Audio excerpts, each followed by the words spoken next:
Fala, seus investidores. Vocês não estão preocupados com a computação quântica? Pois é, hoje eu vou aproveitar duas postagens do CEO e cofundador da Ledger, né? Ledger é a carteira, aquela carteira criptográfica da Ledger. O cara é muito esperto no quesito, né? Então eu aproveitei aí e vou trazer algumas informações para vocês, baseado no que ele está falando e explicando algumas coisas que eu puder, né, sobre o assunto. Então, vamos começar aqui. Nós vamos falar de um vastos, né, assuntos aqui, não totalmente completos, mas pelo menos para você ter uma noção do que a computação quântica representa na sua vida, na minha e na vida das criptomoedas, tá? E o que a gente pode esperar disso baseado no que ele está pesquisando, e ele é um palestrante na área de computação quântica, tá? É, a informação principal dele, que vai ter uma outra informação secundária, que é uma postagem que ele fez anteriormente, e nós vamos intercalar isso, mostra que ele tem um foco, né, em Bitcoin e Ethereum, tá? E, consequentemente, nós já estamos chegando num ponto crucial, e o prazo para resolver essa questão dos ataques quânticos, independente se é com criptomoedas, blockchains e é, certificados digitais, criptografado, ou a própria criptografia pura, não vai importar. Existe um prazo, tá? E nós vamos descobrir tudo isso. Se você não gosta de vídeos longos, infelizmente esse daqui eu vou dizer para você, antes de começar, eu acho que vai ser um vídeo longo, tá? E vai ter muita informação que você talvez, mesmo eu explicando, talvez você não consiga assimilar. E se tiver dúvida, coloque nos comentários se você tiver interesse no vídeo, nas informações. E se você, que geralmente quando a pessoa tem uma curiosidade de aprender, ele pergunta. Se ele pergunta, isso é muito importante. Se ele tem a capacidade de pesquisar sozinho, beleza. Mas se você tiver dúvida, coloque nos comentários, tá? Eu deixo isso bem explícito, porque aqui eu respondo todos os comentários. E peço que tenha respeito a quando você vai fazer algum questionamento ou comentários, né? Respeito com a pessoa que está do lado de cá, porque eu estou do lado de cá em respeito a você que está do lado de lá, tá bom? Se você não gosta ou eu não falei alguma coisa que agradasse a você, independente do que eu disser, pelo menos é, deixa para lá, não precisa de você vir me atacar, tá? O importante aqui é a informação.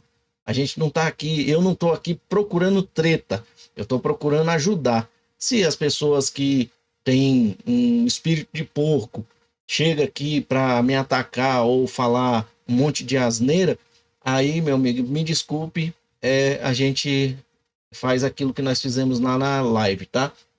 Então, aproveite a informação e vamos que vamos. Aqui chegou no preço, né, do Bitcoin a 66. Existe uma possibilidade do Bitcoin até o final de semana chegar a 65 mil dólares, tá? Ethereum voltou a 2.000, tá? Tá tendo uma acumulação porque teve a queda aqui para 66 e ele estava 1.900, já está em 2.000. E aqui não mudou muita coisa. Vamos ver quando cair para 65, provavelmente ele deve voltar a 1.990. Depois, vamos ver se tiver mais acumulação, ele vai subir de novo para 2.000. A Tether está em 605, caindo aí, né? Vamos ver quando é que ele vai voltar para 590 por ali. XRP 1,31, caindo mais ainda, né? Nós temos uma perspectiva aí do XRP ainda alcançar $1. Ainda não é certeza disso, tá? Solana, $80. A Tron tá só subindo, né? Quem investiu nela algum tempo atrás e investiu bastante, que eu cheguei a ver ela aqui no canal para me fazer as transações lá pela Binance, transferindo da Binance para Bitrue, né? Porque eu não conseguia sacar lá na Binance por conta daquelas tag, né? E os memorando. E aí eu consegui, né, fazer esse trâmite. Eu convertia, eu comprava Tron, transferia para Bitrue e lá eu trocava por XRP e saía para carteira mais fácil, porque lá não exige a tag. E quem comprou de 4 centavos, 9 centavos e comprou bastante, tá rindo à toa ou já fez o seu lucro, né? Apesar que isso aqui pode até subir mais, mas eu não confio muito não, tá? Desculpa aí quem gosta. Dogecoin permanece nos 9 centavos. Bitcoin Cash já tá no 10º lugar, já faz quase uma semana. Unos já passou a Hyperliquid, eu não sei nem o que é essa Unos. E um dia nós vamos descobrir. Hyperliquid, que estava em 11º, perdeu a posição. E Cardano está só sendo empurrada para baixo. E a Chainlink já está se preparando aqui para passar ela. Tá? Se ela passar aqui, vai ser difícil da Cardano se recuperar ali, né, de certa forma. Porque quando o mercado começar a reagir, com certeza os preços das criptomoedas vão subir todos praticamente juntos, né? E com isso a Cardano vai subir sempre atrás da Chainlink, da Monero. Vamos ver até onde vai isso daí. Beleza? Nós temos aqui a Stellar em 18º, a Canton já passou ela. Tem gente que está comprando em Canton, né? Hedera está aqui, ó, a 8 centavos, caiu bastante, né, nos últimos dias. Shiba Inu continua lá nos 26, na 26ª, né, posição. E nós temos aqui, ó, chegando próximo já, né, em 61, né, 61º Midnight. E atrás dele tem a Algorand. Ou seja, a Algorand já estava por aqui, a Midnight aqui passou. Beleza?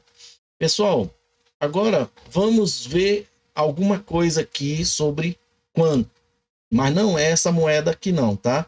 É a computação quântica. Eu vou passar 2 pequenos vídeos e vocês já começam a entender o que eu quero mostrar para vocês aqui. Mas, assim, de certa forma, é necessário vocês primeiro ver esses 2 primeiros vídeos para depois você começar a ver as informações que nós vamos ler nos próximos minutos. Depois dos vídeos nós vamos ler bastante, tá? Presta atenção aí, quem gosta, quem não gosta, já vai se preparando aí. Antes de mais nada, acabamos de falar da Midnight. Olha o preço dela aqui, ó. Quem está fazendo a acumulação, preço médio do Midnight, tá pegando ela a 4 centavos, 4,0045, tá? E aí, ó, sempre tem acumulação. Tem quem venda e tem quem compre, né? Por que o preço está nesse sobe e desce, sobe e desce? Principalmente porque aquelas pessoas que estão sacando as suas cripto para as carteiras, né? Porque tem aqueles eventos de 90 em 90 dias.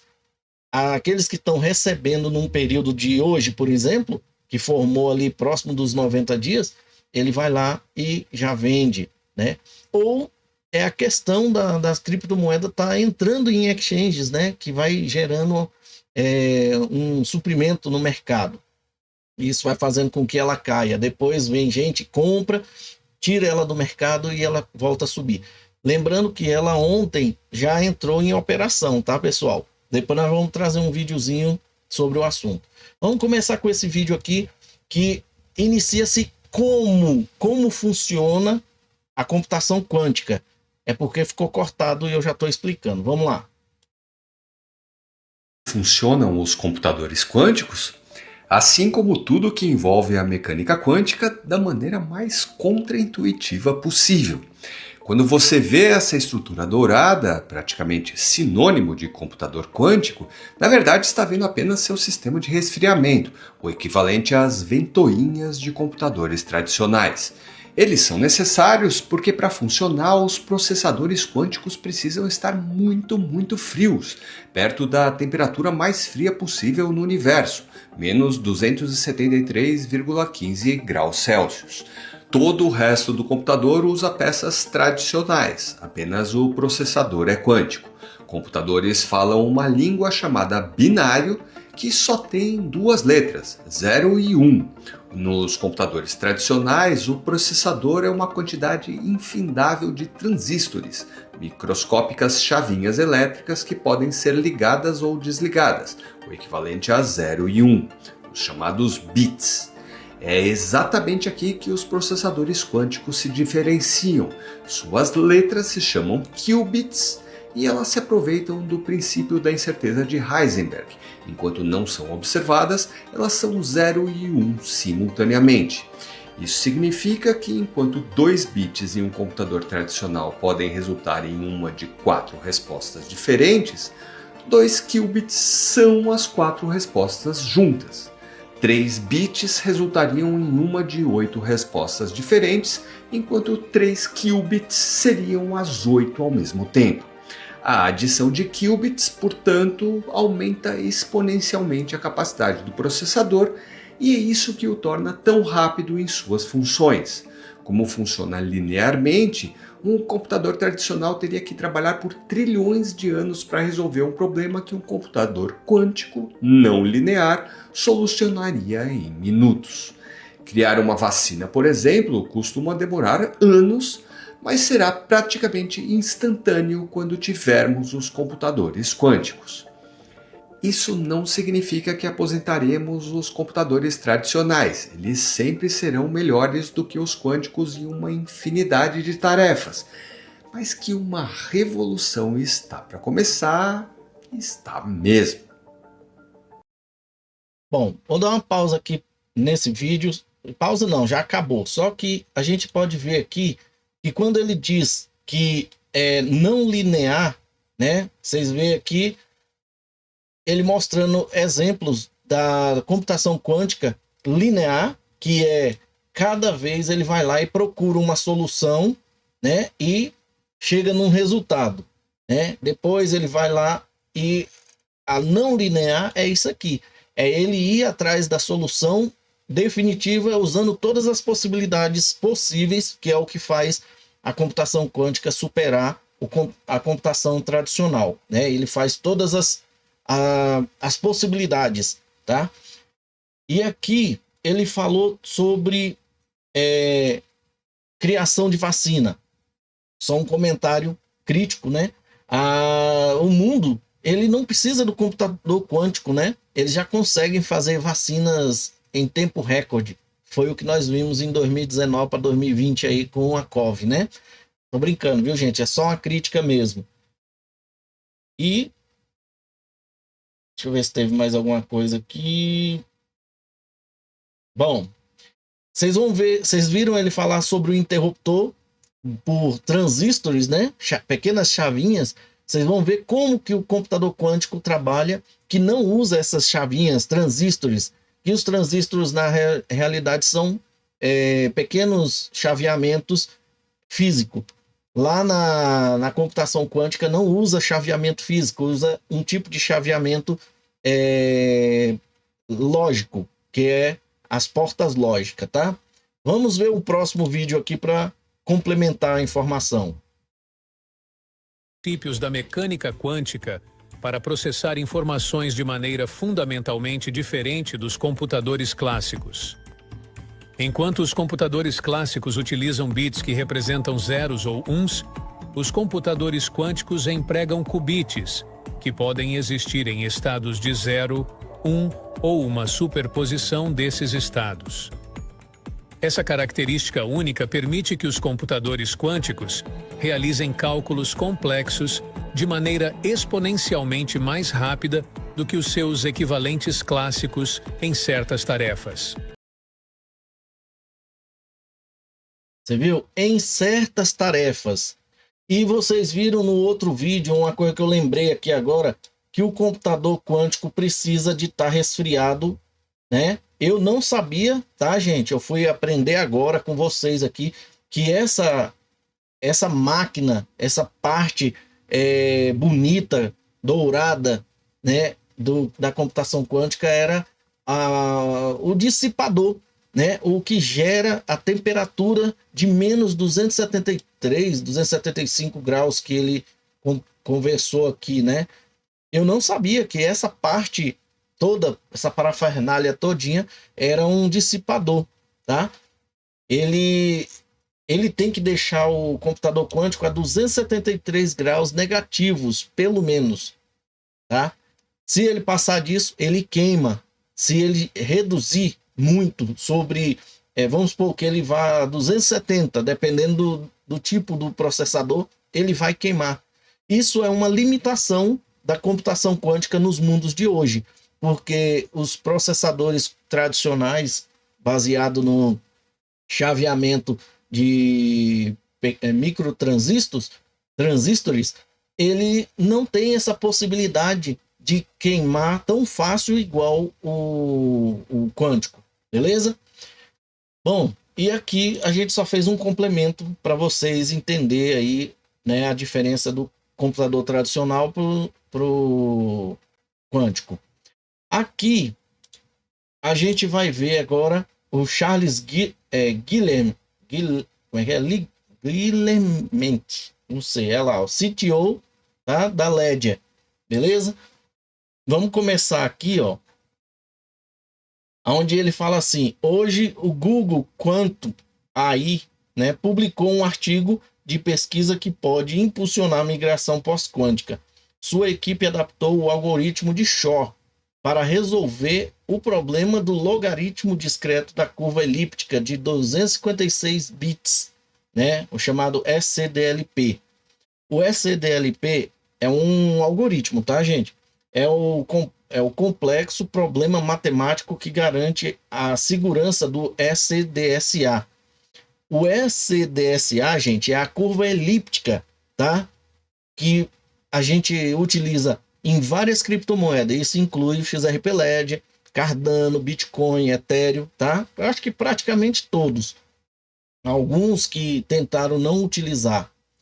O esquema de assinatura que sustenta a maioria dos blockchains. Certificados TSL, antigamente chamava-se SSL, né? Hoje chama-se TSL, aquele certificado que você clica aqui, ó, no cantinho aqui, ó, conexão segura. Quando você clica aqui, você consegue acessar o certificado, né? Aqui, ó, certificado é válido. Então, ele utiliza o chamado TSL. E também os inúmeros, né, sistemas de autenticação, usando menos de 1.200 qubits. Esse é o que o Google conseguiu, tá? Qubits lógico. Isso quer dizer o quê? Que é virtual, tá? E 90 milhões de portas Toffoli. Não é o Toffoli do STF, não, tá? Portas Toffoli é como se fosse as portas lógicas, só que tem um nome para definir qual tipo de porta que está sendo aí usada. Traduzindo para o hardware, né? Menos de 500 mil qubits físico executados em poucos minutos. Qubits físico quer dizer que está envolvendo o processador ali, tá? E toda a parafernália mecânica que foi utilizada para criar o computador quântico. Alguns minutos a menos que o tempo de um bloco de Bitcoin, tá? Isso aqui, ó, é menos que 2 épocas do Ethereum. Tudo isso é possível com que o Google, né, chegou a utilizar aqui nesse esquema que eles conseguiram aí. Argumento de longa data de que as chaves públicas podem simplesmente permanecer ocultas agora é irrelevante, principalmente porque o Google deu um salto ali, né? E vocês vão ver o que o Google fez para evitar que ocorresse problemas que houve há poucos dias com a inteligência artificial deles. E aqui, ó, a gente vê, eu deixei marcado aqui de laranja porque fala muito do Bitcoin. E nessa postagem que a gente vai ver mais na frente aqui, essa aqui, ó, tá? A gente vai ver ele falar sobre Bitcoin. Vamos lá. Foi o que ele postou, deixa eu ver quando aqui. Foi em 12 de novembro de 2025, baseado na questão da chave privada aqui, que é esse Willy Woo, né, postou. Vamos ver o que é interessante isso aqui. Isso serve para o Bitcoin, mas serve para qualquer criptomoeda. E se você investe em criptomoeda, você tem que conhecer isso aqui. Lembrando que nós fizemos um adendo. Vamos fazer um adendo aqui, né? Vamos parar aqui. Já nós vamos voltar aqui. Vamos lá. O debate em curso sobre formatos de endereços Bitcoin à prova de computação quântica está perdendo o ponto principal. O computador quântico capaz de quebrar a criptografia moderna poderia calcular chaves privadas a partir da chave pública. Vocês lembram que nós estudamos aqui, aprendemos em vários vídeos sobre carteiras, né? Sobre criações de carteiras, os vários tipos de carteiras, né? E nós descobrimos que é praticamente impossível, em pouco tempo, descobrir uma chave privada, tá? A partir da chave pública. Chave pública é o endereço da sua carteira. Mas o inverso é possível. Pela chave pública, pela chave privada, é fácil conhecer a sua chave pública, tá? O inverso já é impossível praticamente na computação atual. Mas na computação quântica, isso seria possivelmente muito rápido. Alguns argumentam, portanto, que ocultar chaves públicas por meio de hashing manteria os usuários seguros. Isso quer dizer o quê? Você cria uma carteira e não expõe ela para ninguém, fica só com você. Você só seria exposto quando você fosse fazer uma transferência. E aí você se exposeria, eu acho que poderia ser chamado assim, né? Tecnicamente, isso é verdade. Pois se um atacante não conhece a chave pública, ele não pode calcular a chave privada, correto? Pois é. No entanto, esse argumento é fundamentalmente falho por diversos motivos. Essa questão de a chave estar escondida, a chave estar oculta e ninguém poder saber, né? Chave pública deve ser pública. Todos os protocolos criptográficos, incluindo o Bitcoin, tratam as chaves públicas como uma informação pública. Nenhuma carteira ou protocolo é projetado para mantê-las em segredo. Nem Midnight, nem Monero, Zcash, nenhuma delas escondem a sua chave pública. Nenhuma carteira ou protocolo é projetado para mantê-las em segredo, né? A segurança do Bitcoin não pode depender da premissa de que as chaves públicas devem permanecer ocultas. Como que você vai ficar gerando carteiras aleatórias para você ficar pulando de galho em galho até você conseguir fazer uma transação? Aí, meu amigo, haja tempo, viu? As chaves públicas são reveladas durante a realização da transação. Ao gastar o Bitcoin, sua chave pública fica visível na blockchain, criando uma brecha para ataques. Esse risco é ainda maior se você reutilizar o mesmo endereço, mas uma prática ruim, mas ainda bastante comum. Muitas criptomoedas já expõem suas chaves públicas. Uma grande parte do Bitcoin on-chain, né, incluindo as moedas de Satoshi, já possui chave pública visível. Se um computador quântico capaz de quebrar a criptografia moderna surgisse repentinamente, atacantes poderiam começar a drenar essas moedas. Isso causaria pânico generalizado, minando a confiança no protocolo e derrubando o valor percebido do Bitcoin, mesmo que sua moeda esteja protegida pelo SegWit. Agora é que vem a SegWit, quer ver? Resumindo, se um computador quântico poderoso o suficiente para quebrar a criptografia atual surgisse amanhã, o SegWit já não protegeria o valor do seu Bitcoin. SegWit, para quem não sabe, é aquele tipo de endereço que veio depois da era Satoshi, tá? Embora um evento desse tipo me pareça improvável a curto prazo, não é impossível e o risco não deve ser ignorado. A medida prudente seria atualizar proativamente o protocolo Bitcoin para torná-lo resistente à computação quântica e definir o caminho de migração incluindo uma estratégia para moedas perdidas, como as de Satoshi. Eu queria entender, definir um caminho de migração, incluindo uma estratégia para moedas perdidas, de forma que protegesse, inclusive, carteiras que estariam vulneráveis, né, à computação quântica, porque ele não ia mudar de carteira, né? E inclusive as do Satoshi está ainda na primeira era das carteiras, né? Dos endereços públicos. Tá naquela, eu acho que tem o endereço que começa com 1, tá? É claro que essa migração traz consigo algumas desvantagens. A criptografia pós-quântica baseada em reticulados ainda não resistiu ao teste do tempo. E os esquemas teste do tempo, gente. Lembra dessa palavra aqui, dessa frase? Teste do tempo. Isso quer dizer o quê? É aquilo que aconteceu com o XRP. O teste do tempo é que garante que ele é seguro. E os esquemas baseados em hash parecem arcaicos. Tudo baseado em hash, que está na computação criptográfica, tá? Blockchain, parece arcaico. Também precisamos repensar o BIP32. Lembra daquelas duas, era 1024, agora é 2048 chaves, letras, né? Seeds, né? Palavra semente. E eles precisariam repensar aquilo, acabar com aquilo, ou modificar, melhorar aquilo. E perderíamos o benefício da assinatura aditiva de Shaw para a configuração das multi-assinaturas.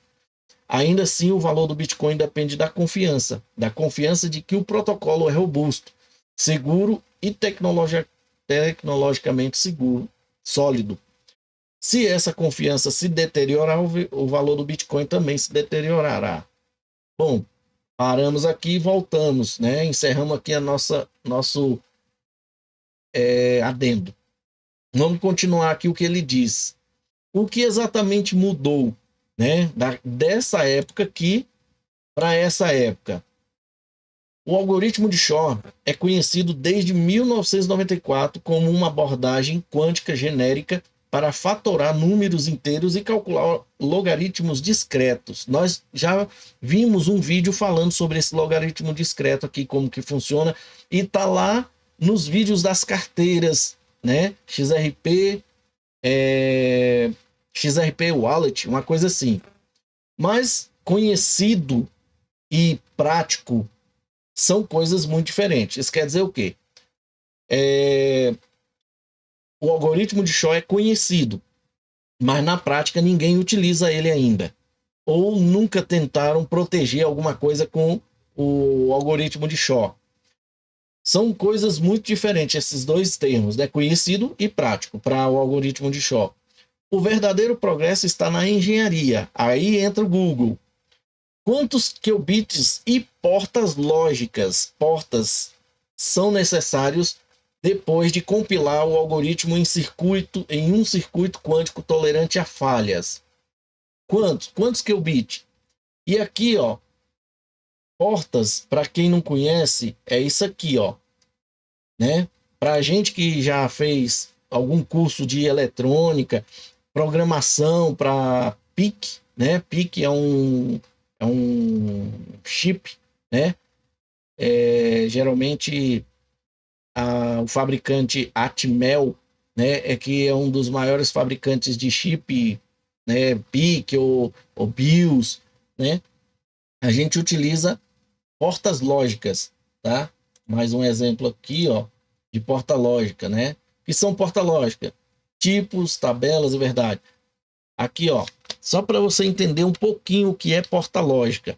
Porta lógica são os blocos fundamentais da eletrônica digital. Computador quântico, mesmo ele utilizando técnicas de química, né? Ele é um equipamento eletrônico responsáveis pela realização de operações lógicas. O que quer dizer lógica, gente? Não é física. Física é o hardware, tá? Que formam a base dos circuitos digitais. Elas recebem, apesar que a porta lógica também tem ela física, tá? Tem ela física. E eles são formados não como um transistor, mas o agrupamento de conexões dentro do circuito, tá? Elas recebem um ou mais sinais de entrada e produzem um sinal de saída, conforme uma lógica específica. Aí depende da lógica, e essa lógica é formada, por exemplo, deixa eu ver aqui se tem um exemplo. Aqui, ó, a soma, né? A soma ou a multiplicação dessas portas aqui que sai, tem uma saída aqui, né? E cada símbolozinho desse aqui, essa bolinha aqui, esse triângulo, essa forma, cada um tem uma lógica, tá? Tudo isso já está implementado na computação quântica, principalmente, né? Porque o processador deles não usam transistores diretamente no processador, usam portas, tá? Portas lógica. E aqui ele pergunta, né? Quantos qubits e portas são realmente necessários depois de compilar o algoritmo em um circuito quântico tolerante a falhas? O último avanço da equipe INRIA Rennes, né? Que é aqui, ó. Vamos abrir aqui. Aqui é o site desse INRIA, né? Vamos chamar assim, INRIA. Centre Rennes University. Rennes deve ser a universidade, é claro, né? Tá aqui, ó. Centro INRIA da Universidade de Rennes. Foi fundado em 1980. Seu crescimento faz parte do desenvolvimento do campus de Rennes e Lenium, que inclui a Universidade de Rennes, a Universidade de Rennes 2, por aí. E aqui é o que eles fazem. INRIA é o instituto, aí ó, faz parte, além de ser uma universidade, né? Centro INRIA da universidade. É o Centro INRIA, é um centro que está dentro dessa universidade, né? E que faz parte do desenvolvimento do campus da Rennes e da Lenium. Deve ser cidades, né? É o Instituto Nacional Francês de Pesquisa em Ciências e Tecnologia Digital, e desde janeiro de 2024, apesar de ser criada aí em 1980, em 2024, ela é responsável pela Agência de Programas Digitais, criada para fortalecer a dinâmica coletiva do ensino superior e da pesquisa. Seu DNA é baseado em pesquisas de ponta, inovação tecnológica e empreendedorismo. Como Instituto de Tecnologia, o INRIA apoia uma ampla gama de caminhos de inovação, da publicação do software livre à criação de startups de tecnologia. E aqui, lá no artigo do nosso amigo lá da Ledger, ele diz que essa INRIA Rennes exigiu cerca de 2.100 qubits lógico para proteger aquele algoritmo, lembra? O algoritmo SDLP, que ele faz menção ao SDSA aqui, ó, tá? Então, ele diz que é necessário, exigiu 2.100 qubits para protegê-lo. Os engenheiros do Google foi lá e otimizaram toda a pilha de circuitos para cerca de 1.200 qubits, para proteger ele só com 1.200 qubits. Os caras conseguiram diminuir, né, a lógica, de forma que o cara precisava de um processador robusto de 2.100 qubits para quebrar ou proteger alguma coisa, no caso o SDLP. Só que o Google foi lá e diminuiu. Ou seja, é como se ele tivesse reduzido o tempo para a adoção de uma tecnologia quântica para proteger circuitos ou atacar circuitos. Com poucos qubits ele consegue fazer isso hoje. A tendência algorítmica, ou seja, uma evolução, já que era necessário 2.100 qubits, e com eles conseguiram reduzir para 1.200 qubits. A tendência algorítmica recente é clara. A cada 12 a 18 meses, as estimativas de recursos diminuem significativamente. Ou seja, essa estimativa de recursos, quanto recurso eu gasto para poder atacar uma criptografia? Foi exigido pela INRIA pelo menos 2100. Só que o Google já consegue fazer isso com menos. Isso quer dizer que nós já estamos muito mais perto de um ataque quântico do que longe, tá? Esses são ganhos puramente algorítmicos. Eles se somam às melhorias de hardware. Olha só, isso aqui foi, essa mudança foi toda puramente algorítmica, né? Portas lógicas, e se somam às melhorias de hardware, que é a melhoria dos processadores quânticos, que continuam sendo um grande desafio. Vocês viram no vídeo que o processador, ele é praticamente o rei ali desse equipamento todinho aqui, ó. O equipamento, ele é o dissipador que gera a temperatura de menos 273 graus. Isso quer dizer que o restante do equipamento, placas, transistores, vai existir, tá? Só que, nesse caso aqui, o centro das atividades é diretamente no processador ali, para garantir que ele faça todo o trabalho que nós vimos lá, né, da computação quântica não linear, tá? Porque a linear ela é mais demorada, a não linear ela já é um ataque quântico praticamente, tá? Poderia ser chamado de ataque quântico porque ele não pensa em uma possibilidade de cada vez, ele pensa em todas as possibilidades de cada vez, ou seja, ele vai atacar de todas as frentes, tá? Tendência aos algoritmos, nós vimos, né? Esses são ganhos puramente algorítmicos. Eles se somam às melhorias de hardware, que continua sendo um grande desafio. No entanto, até hoje, ainda estamos longe de ter um computador quântico desse tipo. Isso não mudou. Prova de conhecimento zero. Olha só, gente, aqui nós vamos ver falar do ZK, tá? Prova de conhecimento zero é o ZKP, né? Só que o Google implementou um tipo de prova de conhecimento zero para isso daqui. E por conta lembra das portas lógicas que nós acabamos de falar aqui, ó, portas lógicas? Ou seja, como que eles iam criar uma prova de conhecimento zero para as portas lógicas, se elas fossem, como é que eu falo? Para o hardware, né? Se fosse como um computador tradicional. Como o computador quântico trabalha com portas lógicas, eles conseguiram fazer isso, porque é algorítmico, tá? Então, é possível criar uma prova de conhecimento zero para isso. É aqui que a coisa fica interessante. O Google optou por não publicar os seus circuitos otimizados. Circuitos otimizados o cara digita lá, né? NAND, aqui, ó, codificadamente, né? A gente pode dizer assim, ó, AND, OR, NAND, NOR, NOT, né? E ainda tem o SHOR, né? Tem o SHOR também. Deixa eu ver se é SHOR. Tem uma porta SHOR também. Que a porta SHOR, eu acho que ela é a junção de uma dessas duas ou três portas aqui. Deixa eu ver aqui. Aqui, tá vendo, ó? Ela é a fusão.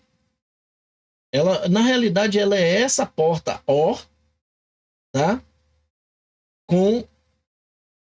Tá vendo que o símbolo é o mesmo desse daqui? Vamos tentar abrir ele aqui, peraí.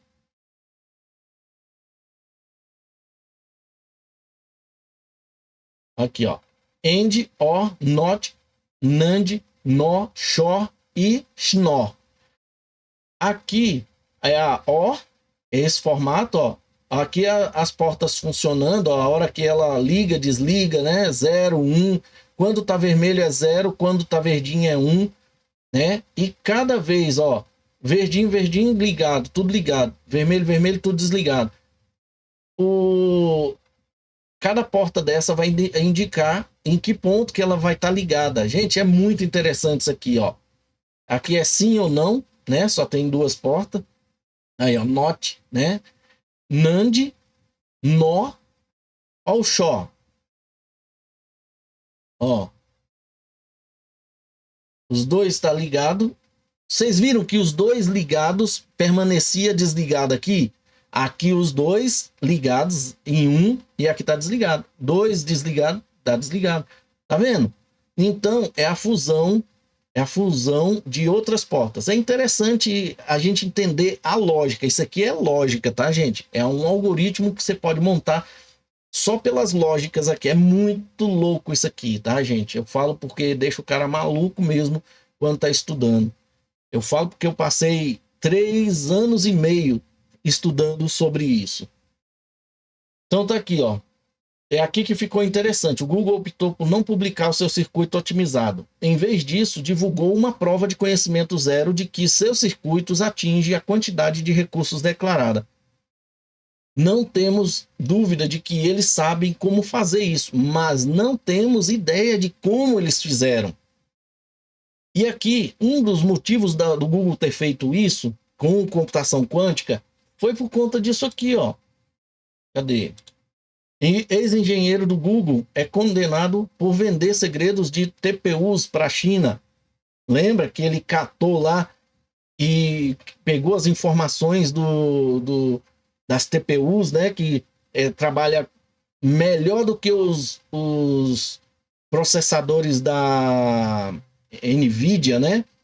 E vendeu para os próprios chineses, né? Tá aqui, ó, funcionário do Google entre maio de 2022 e abril de 2023, Linui Ding, foi condenado por um tribunal de São Francisco pelo roubo de tecnologias proprietárias da empresa.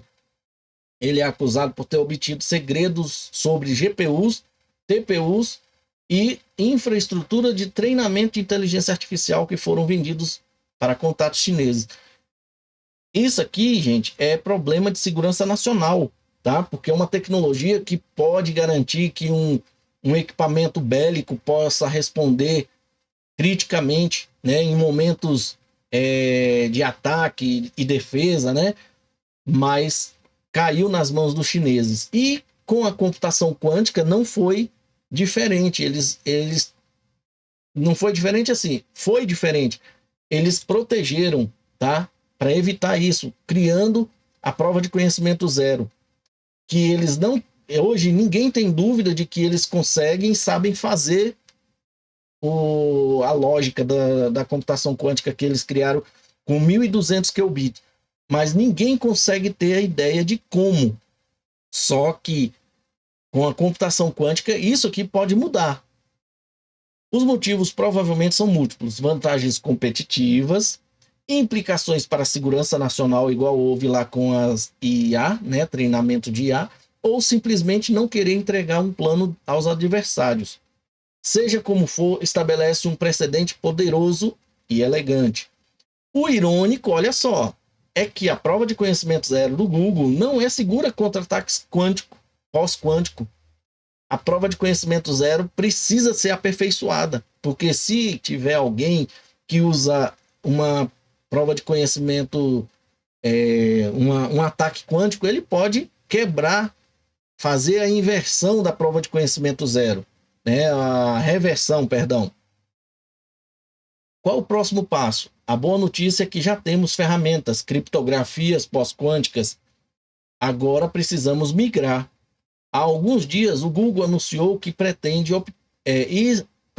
estar totalmente preparada para a era pós-quântica em 2020, até 2029. O NIST, o que é o NIST, gente? É o Instituto Nacional de Padrões e Tecnologia. Foi fundado em 1901 e agora faz parte do Departamento de Comércio dos Estados Unidos. O NIST é um dos laboratórios de ciências físicas mais antigos do país, dos Estados Unidos, né? O Congresso criou a agência para eliminar um grande desafio à competitividade industrial dos Estados Unidos na época. Uma infraestrutura de medição de segunda categoria que estava atrás das capacidades do Reino Unido, da Alemanha e dos outros concorrentes econômicos. Desde redes elétricas inteligentes e registros eletrônicos de saúde até relógios atômicos, nanomateriais avançados e chips de computador, inúmeros produtos e serviços dependem de alguma forma da tecnologia, das medições e dos padrões fornecidos pelo Instituto Nacional de Padrões e Tecnologia, o NIST. É como se fosse como é que chama? Inmetro, só que muito mais evoluído que o Inmetro, né? E aqui é o site deles, né? 125 anos impulsionando a inovação, tá? Bom, continuando aqui, o NIST planeja descontinuar a assinatura RSA até 2030. RSA, gente. Vamos ver o que é a assinatura RSA aqui. Deixa eu ver se é esse aqui, não. É esse aqui. Não, que eu estava procurando pelo NIST. RSA. Assinatura RSA são um tipo de assinatura digital baseada em criptografia assimétrica. Não é simétrica. Simétrica é que ela usa uma chave pública para uma chave privada ou vice-versa. Já a assimétrica, ela usa uma chave pública para uma chave privada, né? E mais inverso não dá. Tá? É a carteira digital. É a sua conta num blockchain. Chave pública e chave privada. Tá? Garantindo autenticidade, integridade e o não repúdio a documentos digitais. Ele é muito utilizado dessa forma. Utilizando um par de chave pública e privada. O remetente assina com a chave privada e o receptor verifica com a chave pública. Você entendeu isso? Para você que isso aqui para RSA, que é proteção de documentos digitais. Já na criptografia, o cara manda uma chave com a chave privada dele, ele assina a transação e envia uma criptografia para você no seu endereço público, tá? E o receptor, que é você, verifica com a chave pública. Se você tem uma chave pública e ele que não tem confiança, não precisa da confiança, você recebeu e você vai ver lá, porque a sua chave pública é que vai verificar se a criptografia chegou ali, tá? Sendo comum o uso de hashes para assinar mensagens grandes. Bom, seguindo aqui, voltando, né, que o RSA será descontinuado e pretendem descontinuar ela até 2030. Lembrando que o NIST é um tipo de padronizador e o RSA é uma criptografia padronizada. E pode ser que até 2030 ele já esteja fora para usar as criptografias de computação quântica, pós-quântica. E proibir todos os algoritmos legados até 2035. Isso quer dizer o quê, gente? Que o NIST pretende descontinuar a assinatura RSA e ainda assim, por cima, todos os algoritmos vai ser extirpado, tá, dos Estados Unidos. Eles vão usar tudo baseado pela era pós-quântica. A maioria das organizações ainda não começou a fazer seu inventário criptográfico. Os principais protocolos de blockchain estão atualmente discutindo o caminho a seguir. A criptografia existe para criar confiança matemática na segurança dos sistemas. Essa confiança está sendo corroída não por um ataque bem-sucedido que não houve ainda, mas pela perspectiva de cada vez mais crível de um ataque. Né? Ou seja, a confiança do Bitcoin tá ficando, o pessoal tá ficando pelo caminho, falando, opa, eu não vou nisso não, porque vai que amanhã ocorre um ataque aí e eu tô ferrado. E eu vou falar uma coisa, gente, pensando como uma pessoa cética ainda, mesmo eles criando um algoritmo pós-quântico para o Bitcoin, XRP, qualquer criptomoeda, ainda assim é possível eles estarem errados. Você está entendendo? Eles estarem errados. Por quê? Lembra que a computação quântica não linear, ela ataca de todos os pontos que ele tiver acesso? Pois é. Será que eles vão conseguir proteger uma criptografia com base nisso? Né? Então, na hora que o cara fala assim, eu estou protegido, de repente a primeira tentativa da computação quântica vai lá e quebra. E aí? Então tem que ter essa atenção, né? Na computação hoje atual, nada é 100% seguro. Imagina na computação quântica. Em segurança, o momento em que você começa a duvidar dos fundamentos é o momento em que você deve reconstruí-lo. Ou seja, se você tem dúvida de que uma criptografia, um blockchain não é seguro, você já tem que estar preparando ele para fazer testes, né? Tá lançando ali as criptografias, igual nós vimos aqui, ó. Algoritmo pode impulsionar a migração, cadê? Aqui, ó, algoritmo de Shaw, que é o que eles estão usando nesse momento, né? O algoritmo de Shaw. Se eles estão utilizando o algoritmo de Shaw, provavelmente tanto Bitcoin, Ethereum, XRP-LED, Cardano, Midnight, Stellar, qualquer outra que esteja na ponta, né, desse assunto, eles já têm que estar fazendo as testnet com a computação quântica baseada no algoritmo de Shaw. Ah, porque não sabe se vai ser o algoritmo de Shaw, que é possível que ele que seja padronizado no mundo, mas e se alguém criar um algoritmo que supere o algoritmo de Shaw e consiga fazer não só linear, mas consiga fazer de uma forma muito absurdamente competente a quebra do algoritmo de Shaw, ou a reversão, a engenharia reversa do algoritmo de Shaw, né? Então tudo isso deve estar sendo pensado por eles, né?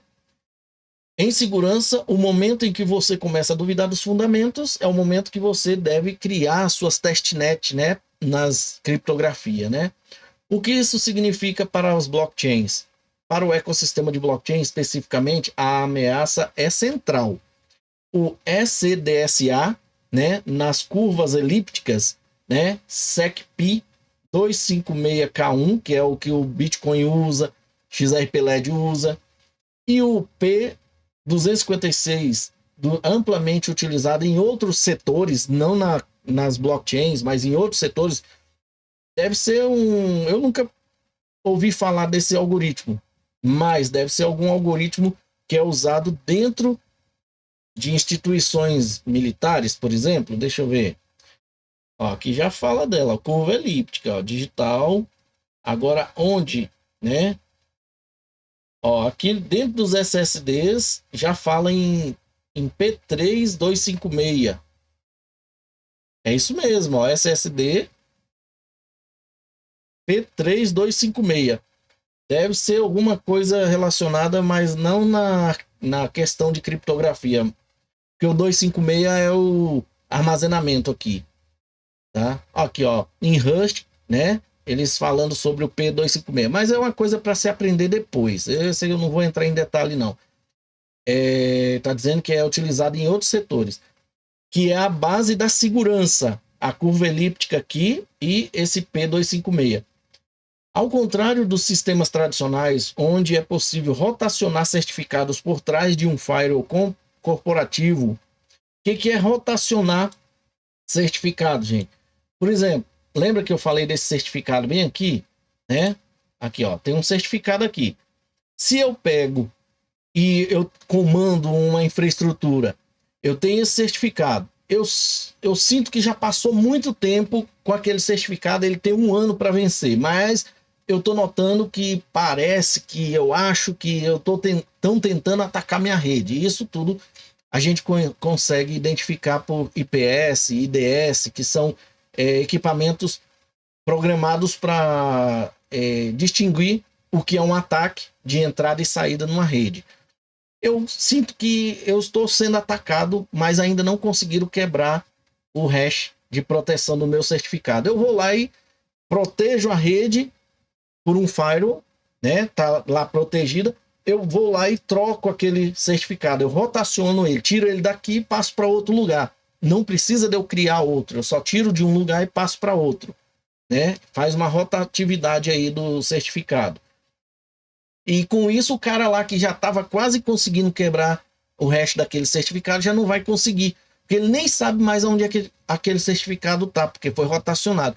Já tem um outro algoritmo lá na frente, um outro hash, que ele vai ter que começar tudo de novo.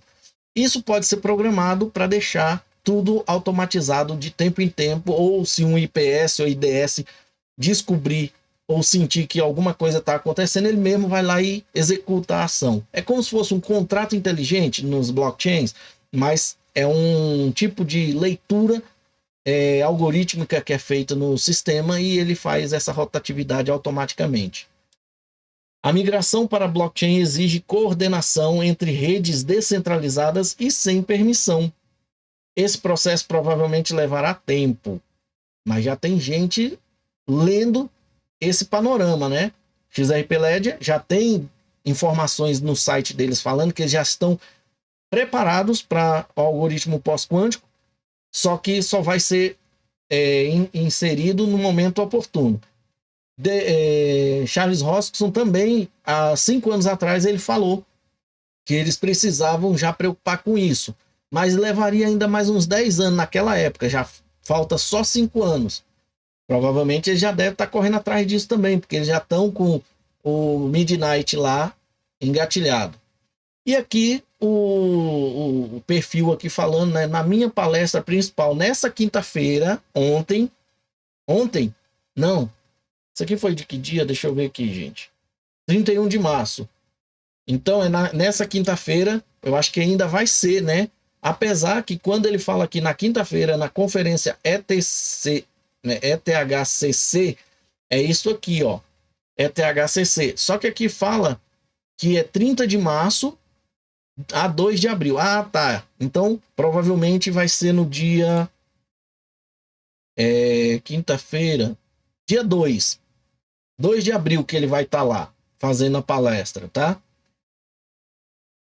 Você vê que ele tá lá na galera do Ethereum, tá?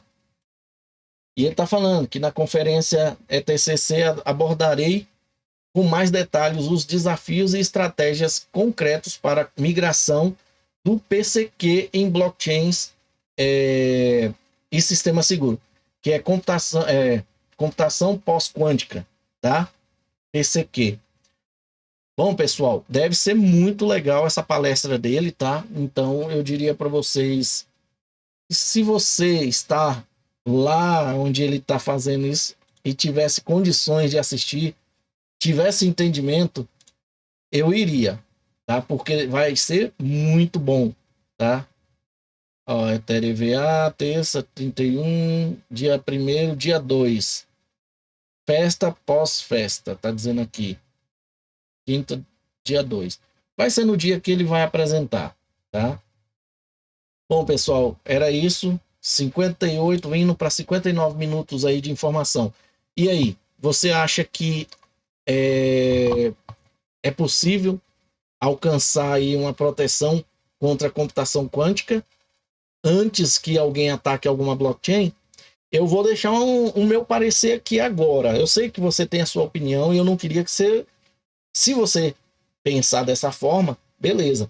Mas a minha opinião é, eles só vão começar a correr atrás, igual o rato correndo atrás do dinheiro. Lembra lá da corrida dos ratos do Robert Kiyosaki? Pois é.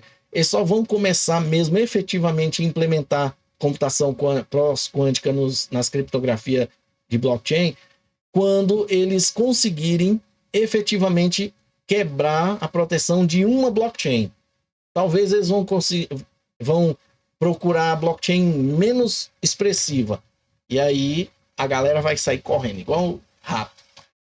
Muito obrigado, fique com Deus e até a próxima. Coloque aí o que você achou desse vídeo gigante. Então, mais um vídeo feito especialmente para você que está procurando esse tipo de informação. Se você gostou, deixa um like aí para ajudar o canal, tá? E também deixa um comentário para a gente saber, né? Se você tem alguma dúvida, né? Compartilhe para que outras pessoas tenham esse mesmo tipo de informação de qualidade. E se inscreva se você não é inscrito e aproveite e ative o sininho para que você possa receber notificações dos próximos vídeos. Muito obrigado por você ter assistido.